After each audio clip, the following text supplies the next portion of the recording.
And welcome back to the Weekly Tech Rant with me, Jake. And me, Karl.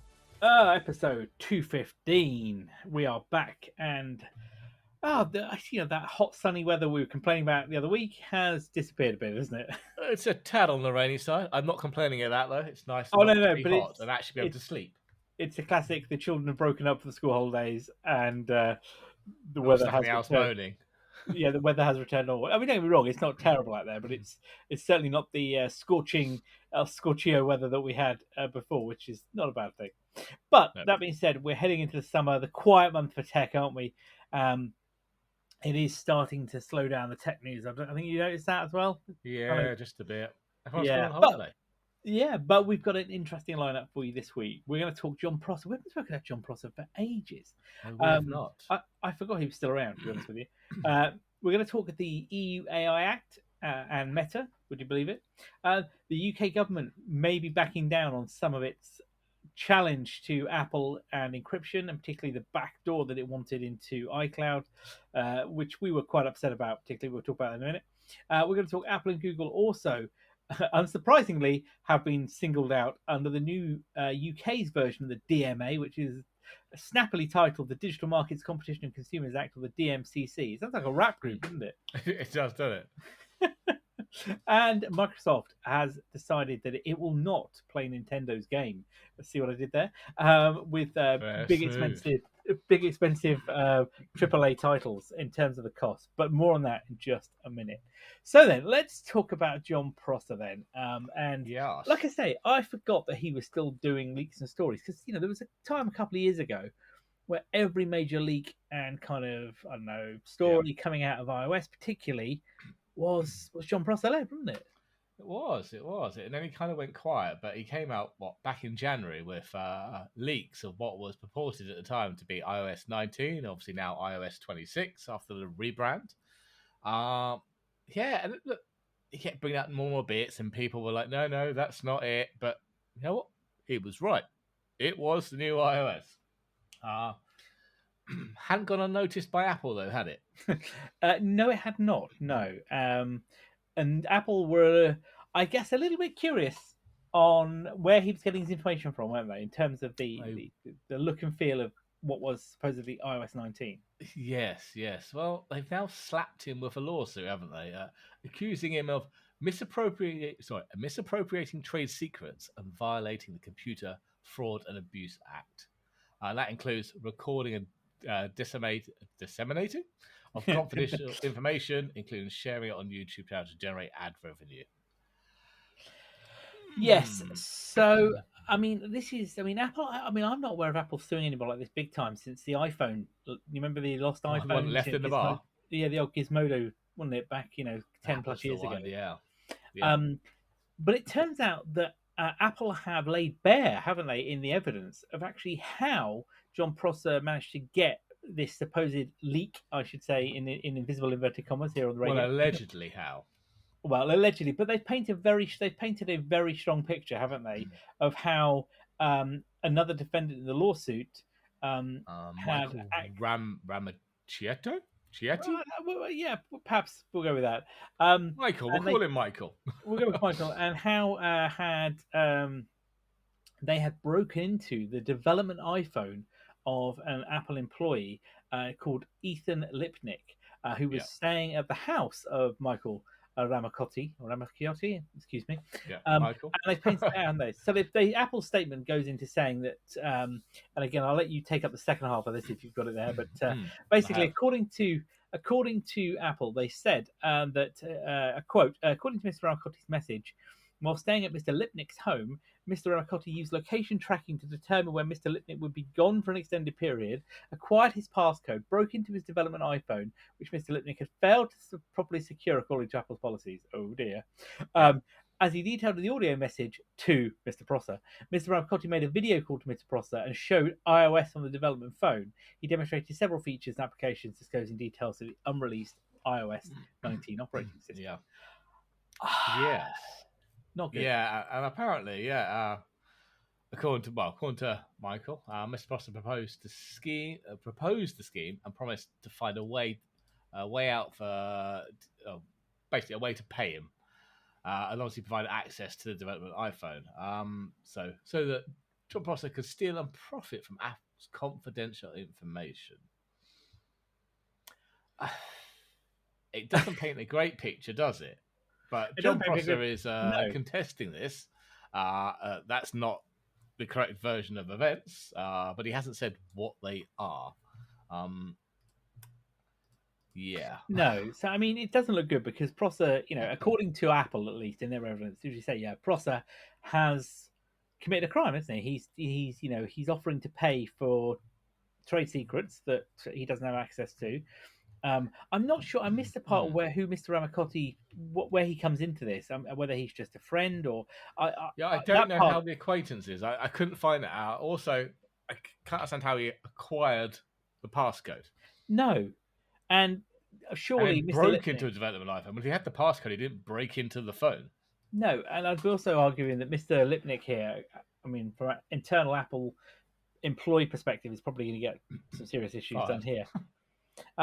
But then, so Prosser apparently took videos, didn't he, of the trade secrets on the development iPhone, disseminated those recordings to others. He shared them with one person who reported it back to Mr. Lipnick, and he recognized Mr. Lipnick's apartment in the recording. I mean, seriously. I mean, if you're going to do it, don't do it. I mean, there's, put it on your own doorstep, as they say, don't they? But and then because what they did, wasn't it, that he showed renders, didn't he, of what exactly. He showed renders. He didn't show he didn't show the footage he had recorded, but this is what everyone does, not just John Prosser. All these ones that are doing leaks don't show the actual footage they've seen. They reconstruct it, don't they, in a render.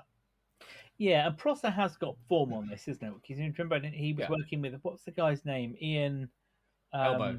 No, Ian's Elbow, wasn't it? Ian's Elbow.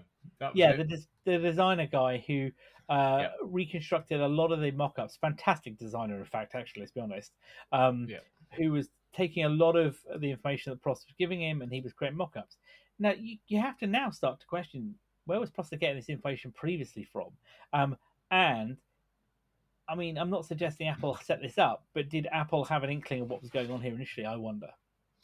Yeah, I mean, this is the same for everyone. I think John Prosser has just been singled out because he's quite a famous one, and he leaked their new design, which the design hasn't changed in ages. But they're all doing this. It's either educated guesses, it's a person in the know, but it's all not legally acquired information, is it? No, and that's right.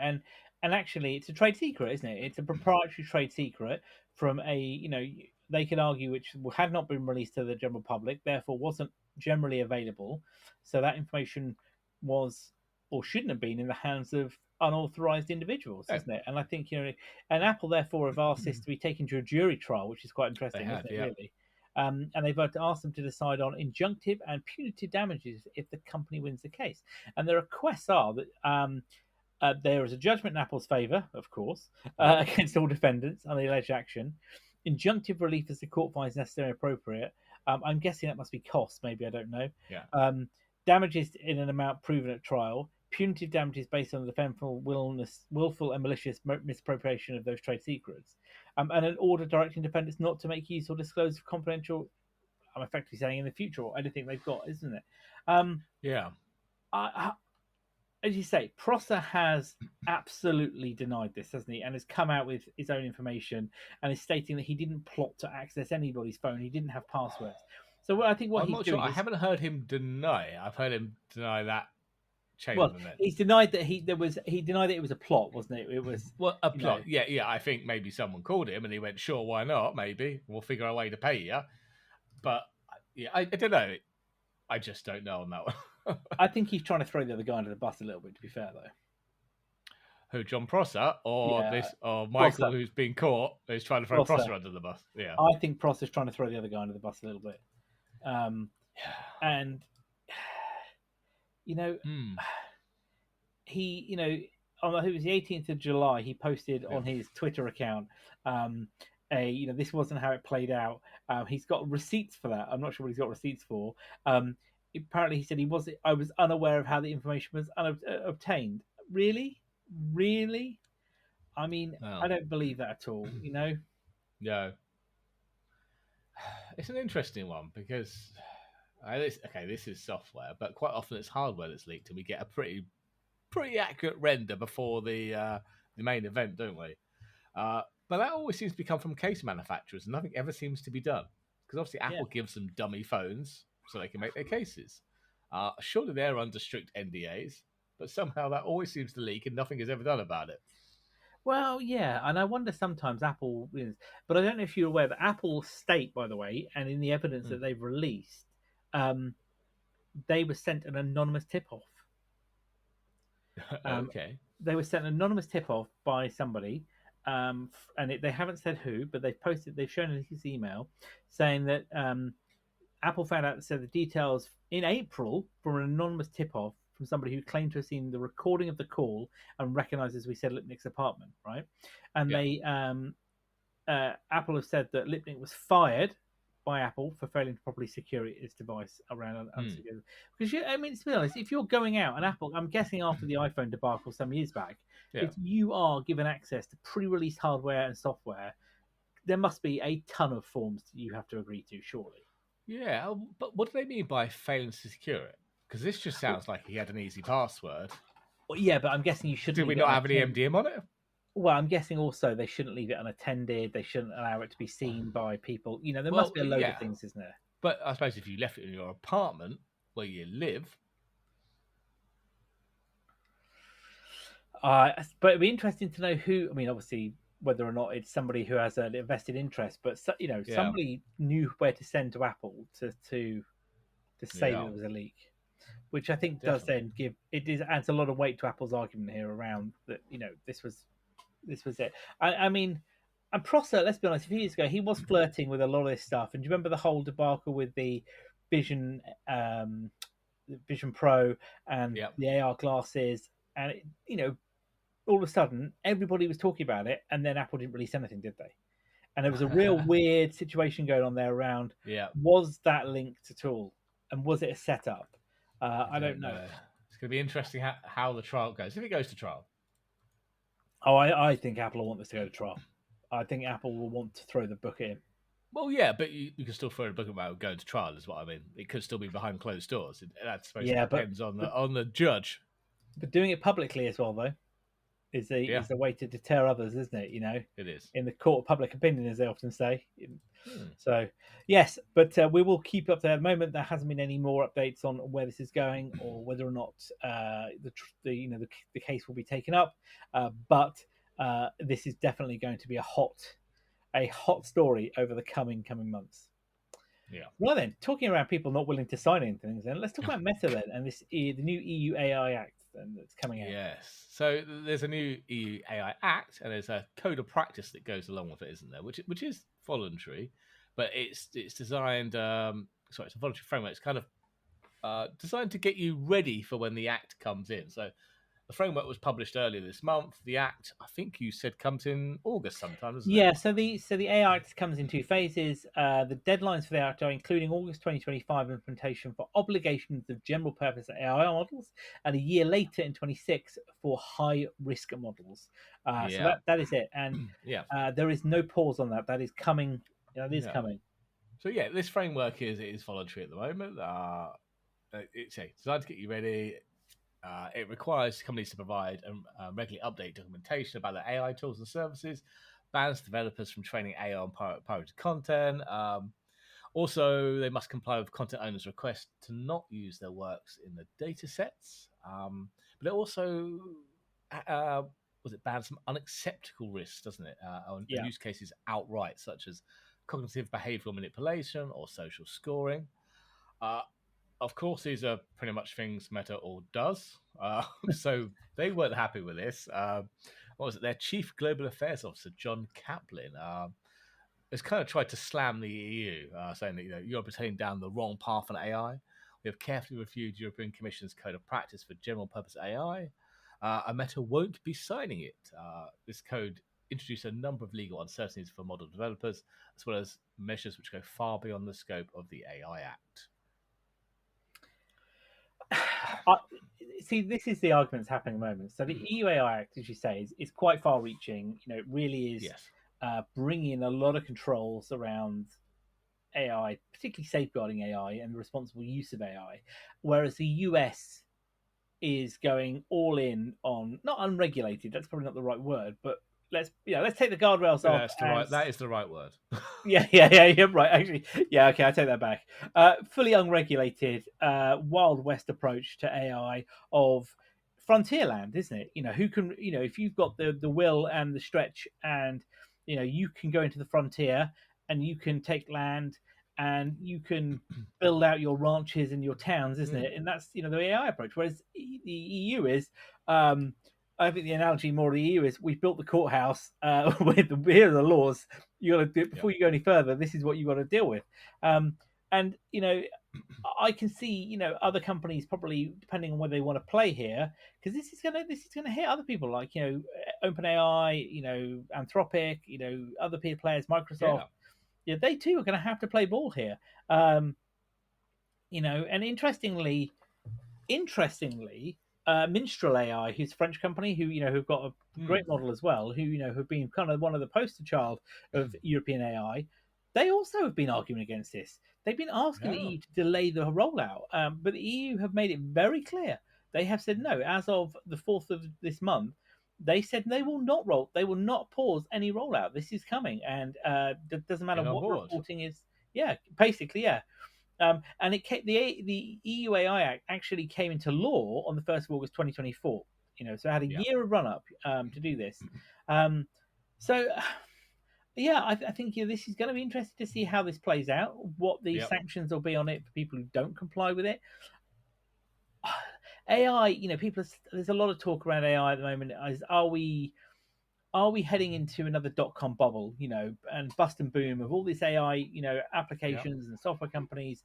And I know we talked about, what was the one we talked about? Was it Builder AI? Was it the one that was? Yeah. The AI, which was all the Indians, Yeah, not AI. It was artificial Indians. Yeah. Oh no, what was it? Actual Indians. Sorry, it was actual Indians. Exactly. I don't think I really don't think we are going to have a .com. I don't think this is a .com bubble. I don't think it's going to burst. But governments need to get a hang on it, because we've had this massive run, haven't we? Last couple of years of explosive growth and I want to say innovation around these platforms, and it's everywhere. Let's be honest, AI is absolutely everywhere. Although, did you see they're using an AI agent, aren't they, for the is it the FDA, for approving new drugs and stuff like that? And it's just making up cases.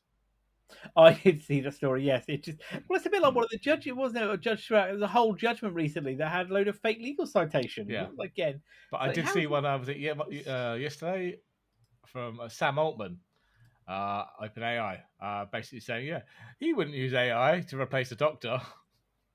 He basically doesn't trust it. No, but actually, fair play of him to come out and say that. At least the other people have been like, "Look, we're making this stuff, but we're not telling you that you need to be, replacing it." His argument was it hallucinates too much. Yeah, so you've got to learn how to understand it and control it. So, look, this is guidelines around it, how it's going to work and should be. I suspect there'll be a lot of pushback, and we'll see whether or not these fines are coming to play. Who knows? But when we'll talk about a bit more about the UK's DMCC in a second, which I guess will have some similarities to it. But Meta's going to be a test case here, I think, to see how they can push. A lot of the things they listed as unacceptable risk and cases that should be banned outright are things that Meta have been done for in the past. Yeah, it's always a bit like, is this aimed at us? Yeah, pretty much. This is why we don't like it. So we will keep an eye on this. The British government. Oh, wow. So, what were news on the whole Apple encryption versus the UK government court case that's was due to start at some point soon, wasn't it? It hasn't actually started, but this is the one where the UK government gave them a secret order to give them access to all this encrypted data, and Apple pushed back and did the whole canary thing. It came out in public, and a judge actually said, no, the court case has got to go ahead in public. Well, looks like it might not go ahead at all now. Financial Times is reporting that the US government has found a way to pressure the UK government into basically abandoning this by threatening the UK-US technology agreements. I mean, I don't think I would ever have seen myself saying, "Well done, France." I didn't think that was ever the words that were going to come out of my mouth. But apparently, this is something the Vice President is very annoyed about, which needs to be resolved, said an official in the UK's technology department. The Home Office is basically have to backtrack. That may be the first and only time you may ever say that statement. Do you think? I know. I was just like, I can't write that one down. Surely not. But well yeah, you're done, right. kind of. Yeah, and actually, this is not a bad thing. The whole thing was around the ADP, which it started off with the ADP, doesn't it? The advanced data protection that Apple said they could no longer offer in the UK. Now, I don't know about you, but I still think it's on, isn't it? It's still on my phone. Yeah, still on my phone. I wonder whether or not what will happen if we got a new phone. But yeah, and they wanted to get access to it, as you say. But you know what? No, Apple's stance here is not around we're Apple. This is what we're doing. This is actually for the consumer rights of people, and it's not about. And I hate to say this, it's not about child sexual, exploitation. Yeah, all that kind of stuff. And I know that's the argument, but the problem is we can't keep using that argument really to justify what ultimately is a backdoor, isn't it? And because it won't just be used for that one. No, not in the slightest. That's what we'll go in with, and that wedge will get wider and wider until it's basically they can use it for anything they want. Problem is, once you poke a hole in something, somebody else can come along and poke another hole. No. So you're right. I hate to say it, but yeah, if this is Vance, then yes, he's got. I think he's only annoyed because he didn't come up with the idea first. yeah. Now we can't. Now we can't. Now say we're going to push the UK out, but we're going to do it instead. Yeah. It was interesting to say that the FT had requested comment from both governments, but were declined. Surprise. Yeah. So let's see what happens here. Whether ADP remains frozen or whether or not they reinstate it. I'm hoping that they'll quietly reinstate it for new phones going forward. Yeah, definitely. All right then. So let's talk about continuing on the Apple status. Then let's talk around the UK's new DMCC Act, which is not in law yet, but is being tabled, isn't it, at the minute? Yes, this is the Digital Markets Competition Consumer Act, so the UK's version of the DMA. So our friends, the CMA, have proposed designating Apple and Google as having a strategic market status, or SMS. Sure, that's the right abbreviation we should be using. They've got text messages. So, indicating substantial and entrenched market powers. They're going to start that investigation. I presume they're going to force Apple and Google, or maybe just Apple, it seems the way it's going, to make some changes, much like the DMA has. But apparently, Tim Sweeney isn't happy about this, though. Are you surprised? Well, I thought he would be happy that they're going to try and open up the UK market, but he's not happy about what they're going to do and when they're going to do it. And he's written a whole blog post about it. Oh, what, another one? Another one, basically saying, the Epic Games Store on iOS probably isn't going to come to the UK this year, if ever. And Fortnite's return to iOS in the UK is now uncertain. Oh, shame. What a shame. But yeah, he's just saying it seems like it's a missed opportunity to introduce competition and in the currently monopolised markets. He just thinks it's not gone far enough and not quick enough. No, and the government, by the way, has published that response. Response of Epic Games to the Competition Markets Act consultation on the DA. Look, of course he's he's never going to be happy. I think he'll never be happy until Cupertino's burning in the ground, and I'm still not sure he'll be happy at that point. But to be clear, to kind of, I guess, take a step back a moment, the DMCC is effectively the same as Europe's DMA, isn't it? And we've got many of the same rules. In fact, this is, for post-Brexit, we appear to be mirroring the EU quite a lot, though, in our own... We do. In our own legislation. So, what we've seen with the DMA is very likely to happen with the DMCC. And whilst it came into, I think it came into, it was tabled as law last year, so it was 2024 it came in, but there's been no enforcement of it at all as of yet. Prior to this consultation that's happening. So, I mean, right, Apple and Google have strategic market status. Well, of course they do. I mean, well, they're the only ones there. I mean, I'd argue Microsoft probably have strategic market status as well, wouldn't you? I would probably. Well, I would probably put them down as probably for Windows and for Office. I'd also argue Meta do as well. Yeah, not Epic though. Not Epic, no, not Epic at all. So I mean, yeah, Tim Sweeney he's not going to be happy. He's not going to be happy until that their position is stronger, isn't it? And yeah, he wants the CMA, to be more rigorous, isn't it, with Apple? And that's only because he's lost out in the US. So this is the argument now, isn't it, that he basically is asking for far more greater powers in the UK, and I don't necessarily think he's going to get it, to be honest with you, because if he's not careful, he'll find himself in the crosshairs as well. Yeah, the CMA may open an investigation into Epic. Yes, but at the moment, it's only significant market status. They're still looking around what this is going to be around additional scrutiny. We know that earlier in this year that the CMA opened up, didn't they, formal investigations into both companies. Yes. This is the second one for Apple. Because they missed their own deadline, which was quite amusing, wasn't it? Do you remember we talked about that, didn't we, before? Yeah. So now this is around a consultation on what that means for them. But look, Apple. What I would argue here, though, is that Apple, and particularly Google, but let's go with Apple at least. They've had this in Europe. They know what they're going to expect. They're not going to fall for it twice. So no, exactly. Yeah. So anything they've put in place for Europe is just going to come in. For the UK, so we will see. Yeah. I think we will see additional app stores. I think we'll see the same costings, all that kind of stuff. It's just going to happen. Stuff, yeah, it's all going to happen. They're not going. They will have. Let's be honest. Their legal teams will have foreseen this a long time ago, and they're not going to be sat there going, "Well, we never expected that to happen, did we?" They've been planning this for it.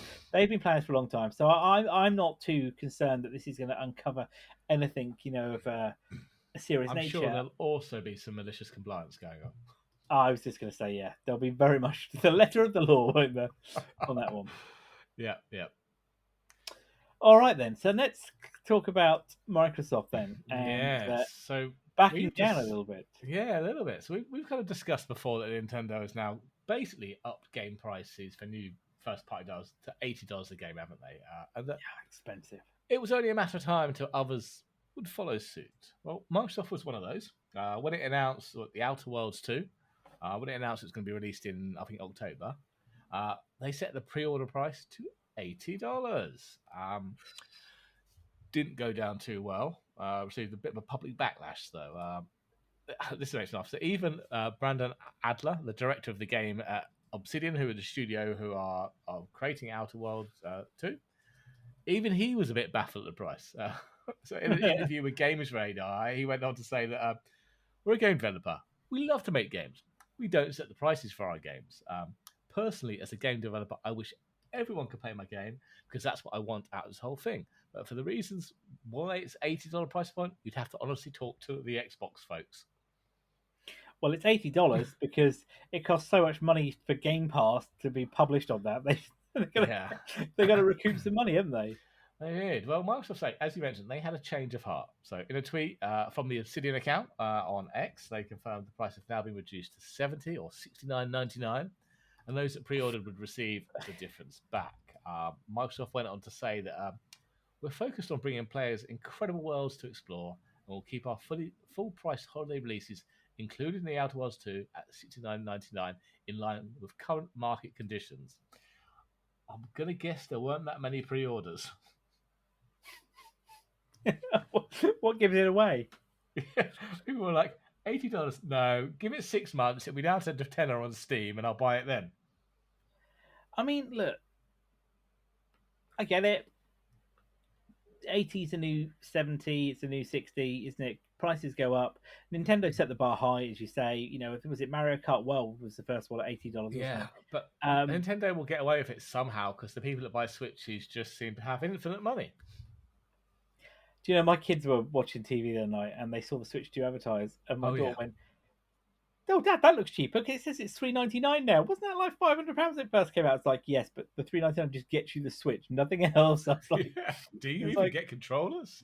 Like you just get the Switch, and she was like, "Oh right, yeah, but it's cheaper, isn't it?" I was like, "No, cheaper than what?"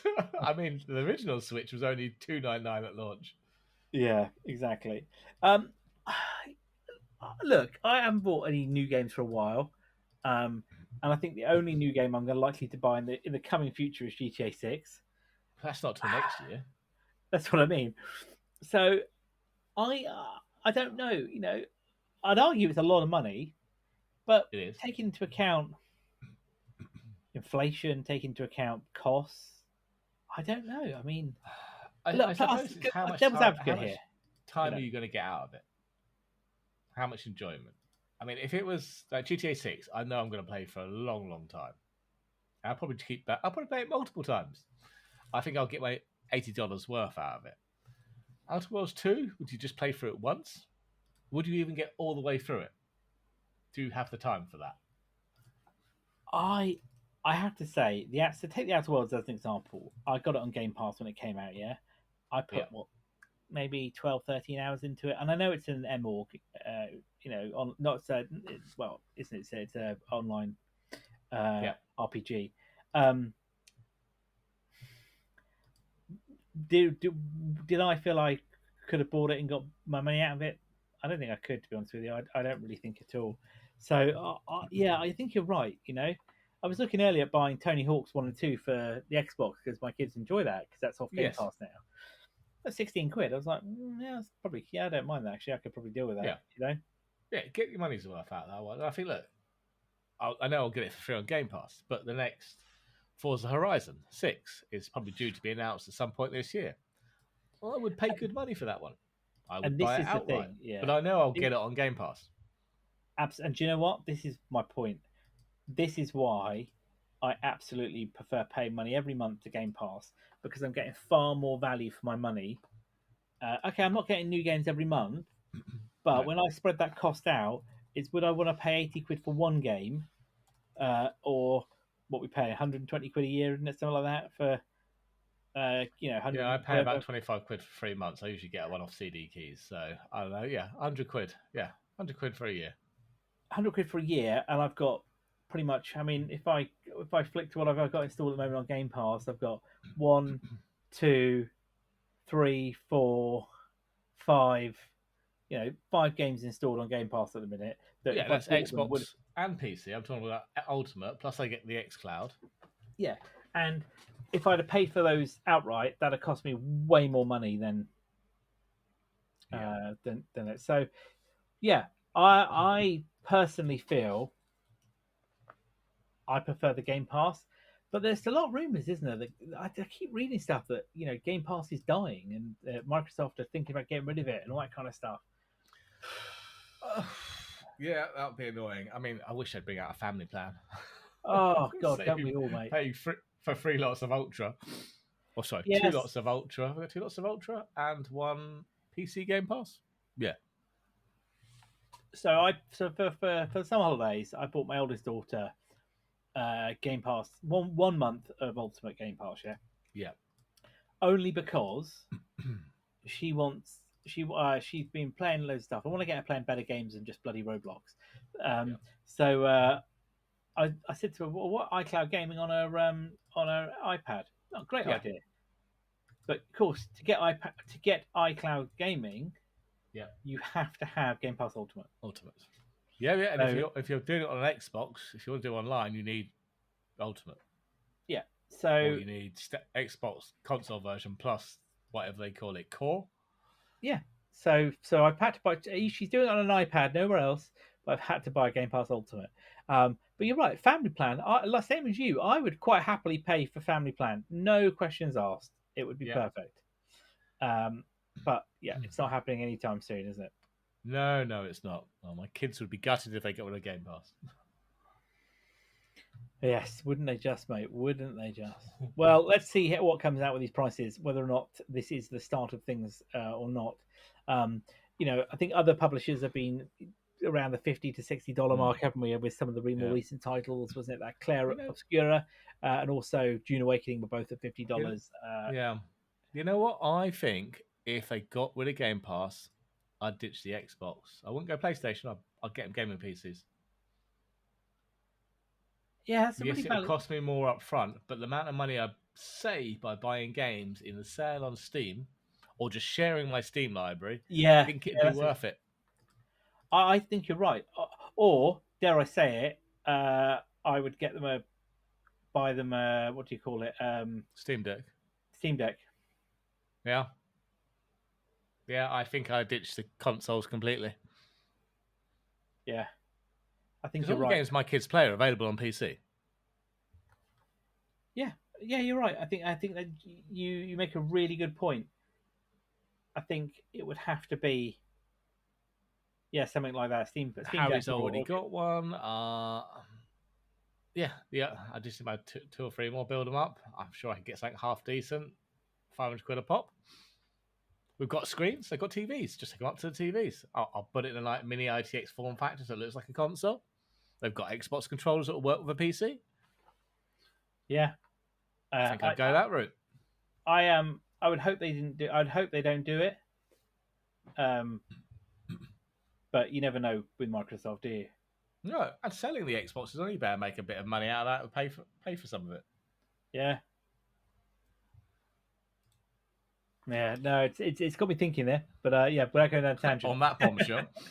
A bit of the old top gear there on that bombshell. Yeah. So that's probably everything we've got for this week. As I said, things are a little bit quieter at the moment, but we'll be back next week for episode 216 with all of the tech news. I think, you know what, Karl? I think we should probably do a games roundup next week. What do you reckon on things we're looking forward to coming up soon? We could do a games roundup, yeah. I think that's probably a good idea. We'll do a games roundup next week alongside any of the key stories or rumours that come out in that time. But, of course, you can find us wherever you get your podcasts. Tell your friends. We're also on YouTube as well.